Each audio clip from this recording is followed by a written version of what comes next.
کچھ دیگر خبریں شامل کرتے ہوئے ناظرین کو بتائیں کہ ججز ٹرانسفر کے سپریم کورٹ کے اکثریتی فیصلے پر جسٹس نعیم اختر اور جسٹس شکیل احمد نے اختلافی نوٹ جاری کر دیا۔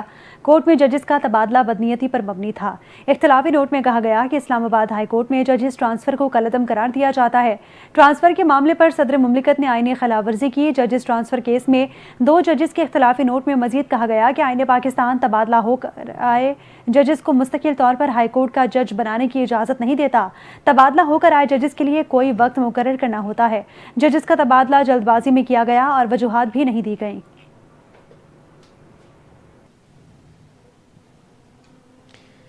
چیف جسٹس یحییٰ آفریدی کی زیر صدارت جوڈیشل کمیشن کا اجلاس جسٹس امین الدین خان اور دیگر آئینی بینچز کی مدت میں 30 نومبر تک توسیع کی منظوری دے دی گئی۔ جسٹس امین الدین خان کو بطور سربراہ آئینی بینچ مزید 6 ماہ کے لیے مقرر کر دیا گیا۔ اس سے پہلے دسمبر 2024 میں جوڈیشل کمیشن نے آئینی بینچ کو 6 ماہ کے لیے توسیع دی تھی۔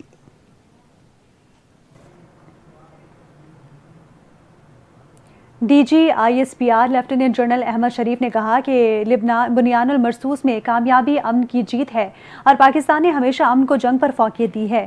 Saylani I T program Karachi کی طلباء کے ساتھ D G I S P R خصوصی نشست ہوئی۔ طلباء کی جانب سے D G I S P R کا پرجوش استقبال کیا گیا۔ طلباء نے D G I S P R سے پاکستان کے اندرونی اور بیرونی سیکیورٹی صورتحال سمیت مختلف موضوعات پر سوالات کیے۔ D G I S P R نے کہا کہ آپ لوگوں نے معلومات کی جنگ میں پاکستان کے ہر اول دستے کا کردار ادا کیا ہے۔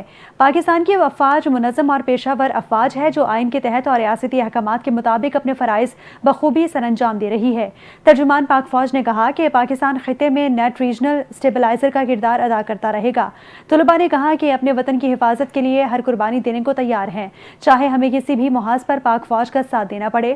پاک افواج ہماری پہچان ہے اور ہم عوام ہی ان کی اصل طاقت ہیں۔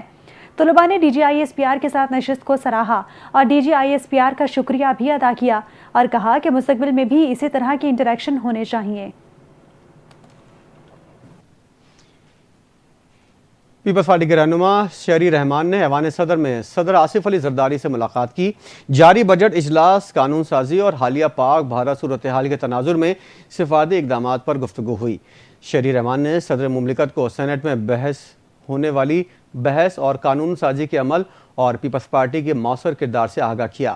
انہوں نے کولیشن جوائنٹ کمیٹی کی سفارتی کوششوں پر بھی روشنی ڈالی جو پاک بھارت حالیہ کشیدگی کے دوران پاکستان کا ان پسند اور ذمہ دارانہ موقف عالمی سطح پر اجاگر کرنے میں سرگرم رہی۔ شہری رحمان نے کہا کہ کمیٹی نے عالمی برادری کو پاکستان کے اصولی موقف سے آگاہ کیا اور بین الاقوامی سطح پر حمایت حاصل کرنے میں کلیدی کردار ادا کیا۔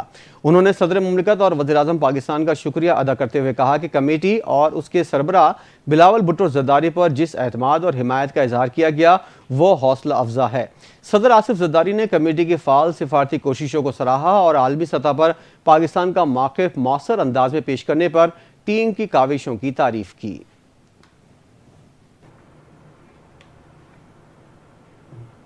Chief of army staff field marshal Syed Asim Munir کی وائٹ ہاؤس میں امریکی صدر ڈونلڈ ٹرمپ سے اہم ملاقات ہوئی۔ آئی ایس پی آر کے مطابق صدر ٹرمپ کے ہمراہ secretary of state senator Marco Rubio اور مشرق وسطیٰ کے لیے امریکہ کے خصوصی نمائندے مسٹر اسٹیو ویٹکوف موجود تھے، جبکہ فیلڈ مارشل عاصم منیر کے ہمراہ پاکستان کی قومی سلامتی کے مشیر بھی شریک تھے۔ ملاقات کے دوران چیف آف آرمی اسٹاف نے حالیہ علاقائی بحران میں پاکستان اور بھارت کے درمیان جنگ بندی میں صدر ٹرمپ کے تعمیری اور نتیجہ خیز کردار پر حکومت پاکستان اور پاکستانی عوام کی جانب سے گہری قدردانی کا اظہار کیا۔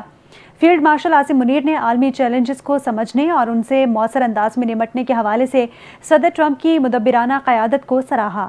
آئی ایس پی آر کے مطابق صدر ٹرمپ نے خطے میں امن و استحکام کے لیے پاکستان کی جاری کوششوں کو سراہا اور انسداد دہشت گردی کے میدان میں دونوں ممالک کے درمیان مضبوط تعاون کی تعریف کی۔ دونوں فریقین نے انسداد دہشت گردی کے شعبے میں تعاون کو جاری رکھنے کے عزم کا اعادہ کیا۔ ملاقات میں تجارت، اقتصادی ترقی، معدنیات، مصنوعی ذہانت، توانائی، کرپٹو کرنسی اور نئی ابھرتی ہوئی ٹیکنالوجی سمیت مختلف شعبوں میں دو طرفہ تعاون کو فروغ دینے کے امکانات پر بھی گفتگو ہوئی۔ صدر ٹرمپ نے پاکستان کے ساتھ طویل المدتی تصویراتی ہم آہنگی اور مشترکہ مفادات پر مبنی باہمی مفید تجارت شراکت داری قائم کرنے میں گہری دلچسپی کا اظہار کیا۔ امریکی صدر ڈونلڈ ٹرمپ نے کہا ہے کہ فیلڈ مارشل عاصم منیر سے ملاقات کرنا میرے لیے اعزاز کی بات ہے۔ وائٹ ہاؤس میں فیلڈ مارشل کے اعزاز میں دیے گئے ظہرانے کے بعد صحافیوں سے گفتگو کرتے ہوئے امریکی صدر نے